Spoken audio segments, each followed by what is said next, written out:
चलो बेटा, आज हम कक्षा 11 का यूनिट 8 यानी ऊष्मागतिकी का एक इंपॉर्टेंट क्वेश्चन पढ़ेंगे, मेयर सूत्र।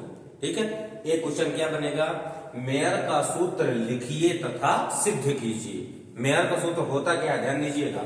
मेयर का सूत्र होता है बेटा Cp minus Cv equal R, ये आपको प्रूफ करना है। दूसरा क्वेश्चन ये भी बन सकता है, सिद्ध कीजिए Cp minus Cv equal R, जहां ध्यान दीजिएगा, जहां Cp क्या है, स्थिर दाब पर गैस की विशिष्ट ऊष्मा, और Cv क्या है बेटा, स्थिर आयतन पर गैस की विशिष्ट ऊष्मा, और R क्या है, गैस नेता। ठीक है, ये आपको प्रूफ करना है। चलिए, इस उत्तर को प्रूफ करने के लिए सबसे पहले आपको क्या लेना है, गैस की 1 मोल मात्रा। ठीक है, ये पात्र ले लिए बेटा, इसमें गैस भरी हुई है। इस गैस की कितनी मात्रा लेना है, 1 मोल। कितनी लेना है, 1 मोल। तो क्या लिखेंगे, गैस की 1 मोल मात्रा लेकर इसके आयतन को नियत करके, पहले क्या नियत करना बेटा, इसके आयतन को, इसके आयतन को नियत करके कितनी ऊष्मा देना है, dq। कितनी ऊष्मा देना है, dq ऊष्मा देने से यदि इसका ताप dt हो जाए, कितना हो जाए, dt। थ्योरी में ध्यान दीजिएगा, गैस की कितनी मात्रा लेना है, 1 मोल। गैस की 1 मोल मात्रा लेकर स्थिर आयतन पर dq ऊष्मा देने से यदि उसका ताप dt हो जाए तो ऊष्मा, यदि उसका ताप dt हो जाए तो dq बराबर कितना होगा बेटा, dq बराबर आपका होगा, नियत क्या है, ध्यान दीजिएगा, नियत उसका आयतन है, तो dq बराबर Cv इंटू dt। ठीक, ये कहां से आ गया, इसको लिखना है विशिष्ट ऊष्मा की परिभाषा से। विशिष्ट ऊष्मा की परिभाषा में आप लोगों ने पढ़ा है, विशिष्ट ऊष्मा की परिभाषा से। ठीक, कोई डाउट, क्लियर हो गया। एक बार थ्योरी को फिर से देखते हैं। गैस की कितनी मात्रा लेना है, 1 मोल। फिर उसका क्या नियत करना है, आयतन, और उसके आयतन को नियत करके उसको कितनी ऊष्मा देना है, dq, और dq ऊष्मा देने से उस गैस का ताप कितना बढ़ जाए, dt। तब dq बराबर कितना होगा बेटा, Cv इंटू dt। कहां से आ गया, विशिष्ट ऊष्मा की परिभाषा से। विशिष्ट ऊष्मा की परिभाषा में आप लोगों ने पढ़ा है Cv बराबर dq अपॉन dt, तो dq बराबर कितना होगा, Cv इंटू dt।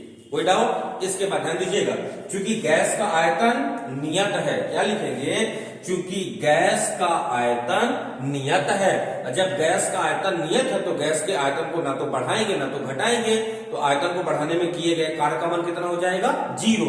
लिखेंगे चूंकि गैस का आयतन नियत है, अतः आयतन को बढ़ाने में किया गया कार्य dw बराबर कितना होगा, 0।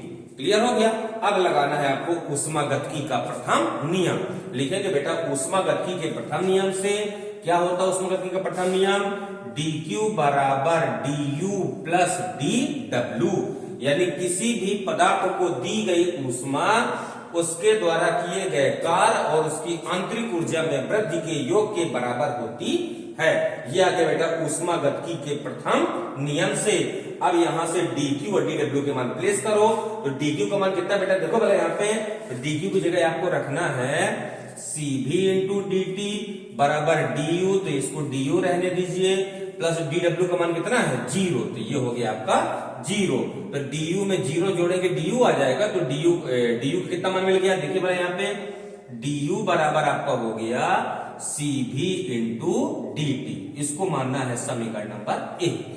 यहां तक किसी को डाउट, ये लो, एक काम पूरा हो गया। ठीक है, अब फिर उसी गैस के पास आते हैं।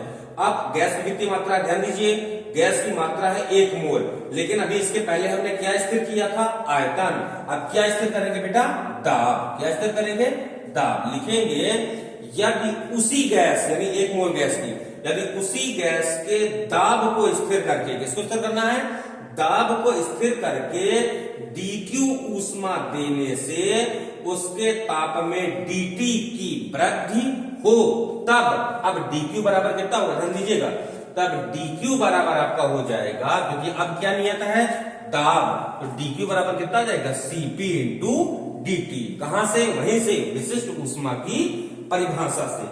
ठीक है बेटा, और जब dq बराबर Cp इंटू dt आ जाएगा तो इसको मान लेना है आपको समीकरण नंबर 2। ये हो गया आपका समीकरण नंबर 2।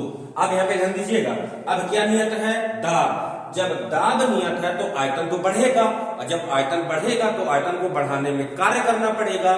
लिखेंगे अतः, क्या लिखोगे बेटा, अतः गैस के आयतन को बढ़ाने में किया गया कार्य। इसका व्यंजक आप लोग पढ़ चुके हो, गैस के आयतन को बढ़ाने में किया गया कार्य। तो गैस के आयतन को बढ़ाने में किया गया कार्य dW बराबर कितना जाएगा बेटा, P इंटू dV, जहां पे P आपका क्या है, नियत दाब, और dV है आयतन में वृद्धि। तो dW बराबर कितना जाएगा, P इंटू dV। इसको मान लेना बेटा समीकरण नंबर 3। तीनों समीकरण आ गए।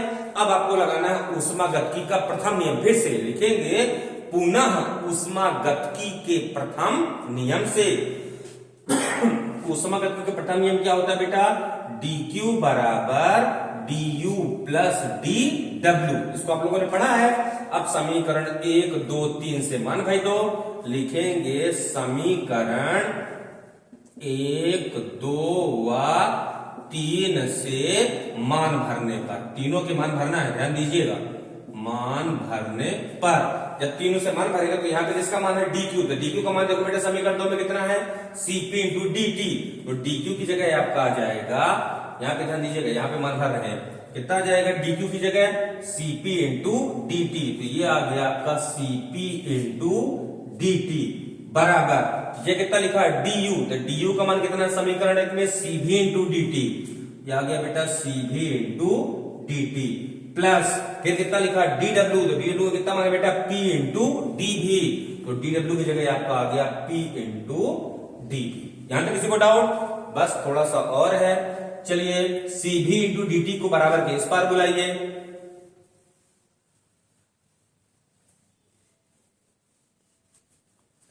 चलिए बेटा Cv इंटू dt को जब बराबर के इस पार बुलाएंगे तो कितना आ जाएगा, ये Cp into dt minus Cv into dt बराबर कितना है P इंटू dV।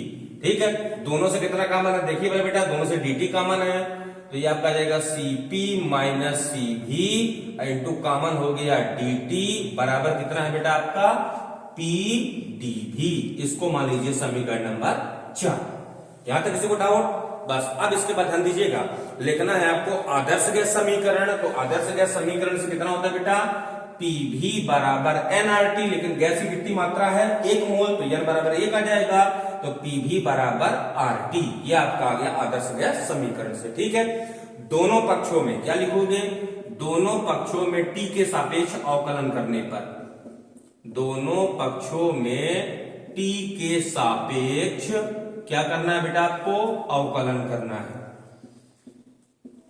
अवकलन करने पर, ठीक है, यानी T के सापेक्ष जब दोनों पक्षों का अवकलन करेंगे तो ये कितना आ जाएगा बेटा, यहाँ पे ध्यान दीजिए, P आपका अचर है, P को बाहर करिए, तो P इसका अवकलन कितना आ जाएगा, dV अपान dt बराबर, यहाँ पे R आपका अचर है, गैस निर्देशांक है, dt कितना हो जाएगा बेटा, dt अपान dt। कैपिटल T के सापेक्ष करना है तो dt अपान dt। ठीक है, चलिए यहाँ पे ध्यान दीजिए, कितना लिखा P dV अपान dt, तो ये आपका हो गया बेटा P dV अपान dt बराबर R, ये हो गया, और T का T के सापेक्ष अवकलन कितना आ जाएगा 1, तो इंटू कितना हो गया 1, इस dt का तिर्यक गुणा कर दीजिए, तो P dV बराबर कितना आ जाएगा R dt। ठीक है, अब इस PdV के मान को आपको समीकरण 4 में प्लेस करना है, ना रखना बेटा समीकरण 4 में, लिखिएगा समीकरण 4 से